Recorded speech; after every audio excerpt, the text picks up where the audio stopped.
Hello दोस्तों, मैं ओम शर्मा आप सभी का स्वागत करता हूं हमारे YouTube channel the A1 study पर। तो आज की बड़ी ही इंपॉर्टेंट क्लास है कि जो भी भारत के अंदर 1 जुलाई से नए कानूनों में बदलाव हुआ है, क्या क्या नए कानून आए हैं और क्या क्या बदलाव हुआ है। एफआईआर से संबंधित सबसे ज़्यादा टेंशन होती है यदि कोई भी प्रॉब्लम हो जाती है, वो सारी अपडेट बताएंगे। आधार कार्ड में क्या रूल हुए हैं नए और क्या चेंजिंग हुए हैं पैन कार्ड के अंदर, सारी अपडेट बताएंगे एक एक करके। पहले क्या था, आतंकवादी जो होते थे उनकी कोई परिभाषा नहीं थी, कौन आतंकवादी है कौन नहीं है, लेकिन अब इस समय इनकी परिभाषा भी तय कर दी गई है। सारी अपडेट बताएंगे। तो सबसे पहले ये हमारा टेलीग्राम, ये इसका स्कैन कोड, आप इसको स्कैन करके हमारे टेलीग्राम लिंक से जुड़ सकते हो। यदि यहाँ से स्कैन नहीं होता तो हमारे यूट्यूब पेज पर जा सकते हो, वहाँ सभी लिंक दिए होते हैं, चाहे इंस्टाग्राम हो, व्हाट्सअप हो, टेलीग्राम हो, आप हमसे कनेक्ट हो सकते हो। तो जैसे कि पता है कि भारत के अंदर 1 जुलाई से नए कानून लागू हो गए हैं, बहुत सारे कानूनों में चेंज हुआ है और 3 नए कानून आ चुके हैं। और भारत की इकोनॉमी के अंदर भी बहुत सारी चेंजिंग हुए हैं, चाहे गैस सिलेंडर हो, सिम हो, मोबाइल हो, बहुत सारी जगह चेंजिंग हुए हैं। एक एक करके सारी अपडेट बताएंगे।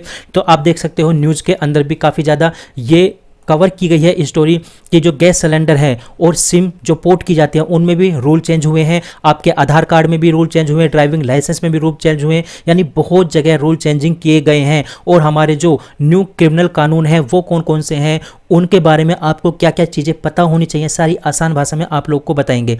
तो जैसे कि आप लोग को पता है, मोबाइल की यदि बात करें तो मोबाइल को आप पहले पोर्ट करते थे तो आपको लगभग पोर्ट करने में 10 दिन का समय लगता था, लेकिन अब नए कानून के अंतर्गत आप केवल 7 दिन के अंदर अपने मोबाइल को, यानी मोबाइल की जो सिम होती है उसको पोर्ट कर सकते हो आसानी से, कोई भी दिक्कत नहीं होगी।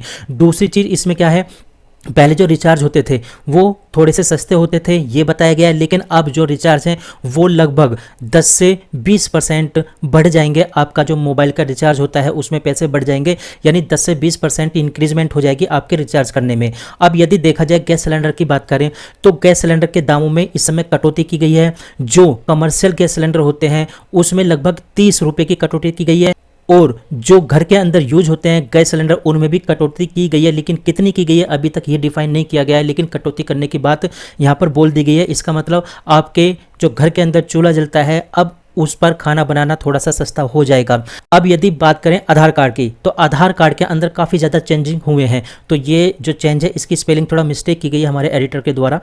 तो जो चेंज हुए हैं आधार कार्ड के अंदर, आधार कार्ड में तो चेंज हुए हैं, जो हमारा पैन कार्ड होता है उसमें भी चेंजिंग की गई है। अब इनमें क्या चेंजिंग की गई है आपको ये बता देते हैं। यदि आपके पास पैन कार्ड है और आधार कार्ड है तो आपको पैन कार्ड और आधार कार्ड को दोनों को लिंक कराना जरूरी है। इसका मतलब ये हुआ कि अपने पैन कार्ड को आधार कार्ड के साथ लिंक कराना जरूरी है। यदि आप लिंक नहीं करा रहे तो आपका जो आधार कार्ड है, जो आपका पैन कार्ड है वो इनएक्टिव हो जाएगा, निष्क्रिय हो जाएगा। और 1 जुलाई 2023 से ये जो बात बोली गई है कि निष्क्रिय हो जाएगा, इस आधार पर आप सभी को अपने दोनों कार्डों को लिंक करा लेना चाहिए, वरना उसके बाद आपको पेनल्टी भी लगेगी। अब यदि आगे चलें तो टाटा मोटर्स ने भी ये बात बोल दी है कि उनके जितने भी व्हीकल हैं वो उन पर 2% की कीमत बढ़ा देंगे, यानी बढ़ा देने की घोषणा कर दी है टाटा मोटर्स ने। और यदि हीरो मोटर्स की बात करें तो उसने ये बात बोली है, उनके जो 2 पहिए व्हीकल होते हैं उसमें ये बात बोली गई है कि उनकी जो उत्पादन लागत है वो काफ़ी ज़्यादा बढ़ गई है, इस आधार पर उनकी कीमत भी बढ़ा दी गई है। कितना, लगभग 1500 रुपये की वहाँ पर वृद्धि कर दी गई है, किसके द्वारा, हीरो मोटर्स के द्वारा। अब यदि बात करें ड्राइविंग लाइसेंस की तो ड्राइविंग लाइसेंस हो या लर्निंग लाइसेंस हो, यदि आपको उसको रिन्यू कराना है तो उसमें आपको मिनिमम 200 रुपये का भुगतान करना ही पड़ेगा, आपको 200 रुपये देने पड़ेंगे।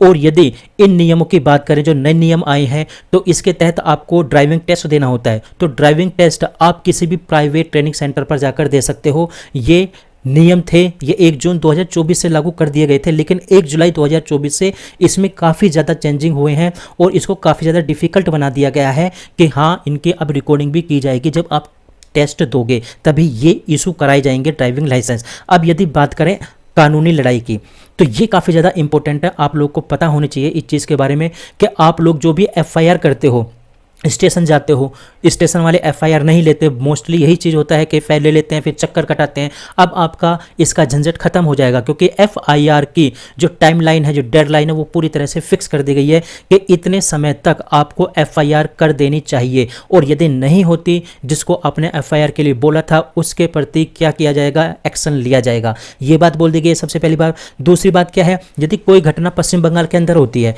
तो हमें एफआईआर वहीं पर लिखवानी होती थी, लेकिन अब ऐसा नहीं है। अब क्या है, यदि कोई भी घटना पूरे देश के अंदर कहीं भी होती है, मान लिया पश्चिम बंगाल के अंदर कोई घटना होती है, तो आप उसकी FIR यूपी के अंदर भी लिखवा सकते हो। इसका मतलब क्या, सभी स्टेशन जो भी हैं उनको इंटीग्रेटेड करने की बात की गई है। मतलब पश्चिम बंगाल की FIR आप यूपी में, दिल्ली में कहीं भी लिखवा सकते हो और उस पर एक्शन लिया जाएगा। अब तीसरी बात करें तो तीसरी बात है, पुलिस के लिए जो जांच करना था वो काफ़ी ज़्यादा आसान हो गया है। पहले क्या था, जो इलेक्ट्रॉनिक एविडेंस होते थे इलेक्ट्रॉनिक एविडेंस, लेकिन उसको मान्य नहीं किया जाता था। लेकिन अब क्या है, अब उसको मान्य किया जाएगा, चाहे व्हाट्सअप हो, टेलीग्राम हो, इंस्टाग्राम हो, या और भी अदर सोशल साइट होती है मीडिया की, सोशल मीडिया की जो भी साइट होती हैं, उसको सभी को प्रूफ माना जाएगा कोर्ट के अंदर। इसका मतलब क्या है, जो भी पुलिस होगी उसको काफ़ी ज़्यादा आसान हो जाएगा, सोशल मीडिया के तहत कोई भी जांच होगी उसको आसानी से कर सकती है। क्योंकि पहले पुलिस के पास इलेक्ट्रॉनिक्स एविडेंस होते थे लेकिन वो मान्य नहीं होते थे, लेकिन अब क्या है, अब मान्य कर दिए गए हैं।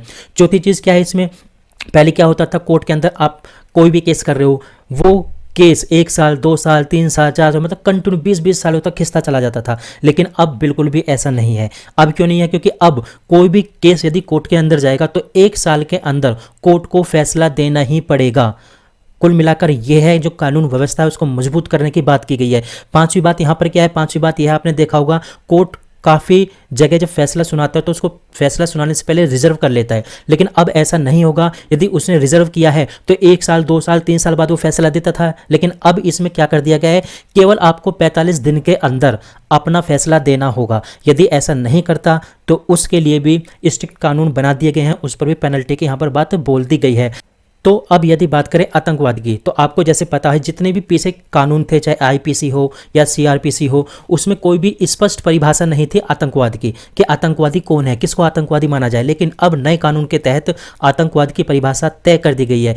इस परिभाषा के अंतर्गत वही आतंकवादी कहलाएगा जो भारत की एकता, भारत की अखंडता, संप्रभुता, सुरक्षा, आर्थिक सुरक्षा के लिए खतरा पैदा करेगा या उसको खतरा माना जाएगा, उसको आतंकवादी की कैटेगरी में डाल दिया जाएगा। इसका मतलब क्या है, जैसे आपने देखा हो दिल्ली JNU के अंदर काफ़ी ज़्यादा नारे लगे थे कि आज़ादी के, काफ़ी ज़्यादा नारे लगे थे, आप लोगों ने सुना होगा। अब यदि इस प्रकार की घटना पूरे भारत में कहीं होती है तो वो उसको आतंकवाद की कैटेगरी में देखा जाएगा। ये सबसे बड़ी बात है और सबसे बढ़िया बात है कि आतंकवाद की परिभाषा तय कर दी गई है।